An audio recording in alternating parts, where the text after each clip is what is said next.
नमस्कार मंडळी, बिग बॉसच्या घरामध्ये आज नॉमिनेशनचा टास्क होणार आहे. तर आता मल्टिपल इविक्शन्स होणार अशी धक्कादायक बातमी जी आहे ते बिग बॉसने घरवाल्यांना दिलेली आहे.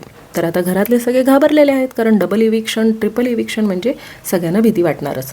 तर मित्रांनो, ओव्हरऑल टास्क असा आहे, प्रत्येकाच्या गळ्यामध्ये एक एक सदस्याचा फोटो जो आहे तो बिग बॉसने दिलेला आहे. आणि आता त्या सदस्याला जाऊन नॉमिनेट करायचं असेल तर ते सदस्य नॉमिनेट करतील मगरीच्या तोंडात त्या माणसांचा फोटो घालून, तर आणि कारणांसहित. तर मित्रांनो, असं सगळ्यांच्या गळ्यामध्ये वेगवेगळ्या सदस्यांचा फोटो आलेला आहे.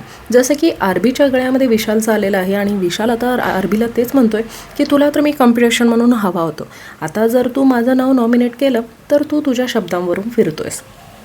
तर बेसिकली आता सगळेजण एकमेकांना कन्व्हिन्स करून आपलं नॉमिनेशनमध्ये नाव जाऊ नये याची खात्री करायचा प्रयत्न करणार आहेत. तर मित्रांनो, शेवटी राकेशने विशालला नॉमिनेट केलेलंच आहे आणि इकडे सागरसुद्धा नॉमिनेट झालेला आहे, दीपालीने केलेलं आहे, अनुश्रीसुद्धा नॉमिनेट झालेली आहे, ससा नॉमिनेटेड आहे, संकेत जो आहे तो कॅप्टन असल्यामुळे तो सेफ असणार आहे, त्यामुळे त्याचा पत्ता या आठवड्यात तरी कट होणार नाही आहे.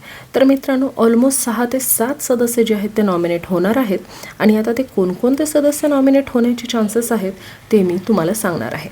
तर प्रभू, परत अनुश्री, ससा, सागर, रेवाला कदाचित नॉमिनेट करायचे चान्सेस कमी आहेत, कारण ते प्रभूच्या गळ्यात आहे, त्यामुळे रेवाला कदाचित तो नॉमिनेट करणार नाही. आणि रेवाकडे राखीच असल्यामुळे तीसुद्धा राखीला नॉमिनेट करू शकणार नाही, पण सांगता येत नाही, सध्या त्यांची खुनशी पण चालू आहे, कदाचित ती करेलही. तर ओव्हरऑल एक 6 ते 7 सदस्य नॉमिनेट होतील. तर अशा प्रकारे सदस्यांच्या गळ्यामध्ये फोटोज आहेत. तर मित्रांनो, माझ्या चॅनलला सबस्क्राईब करायला विसरू नका.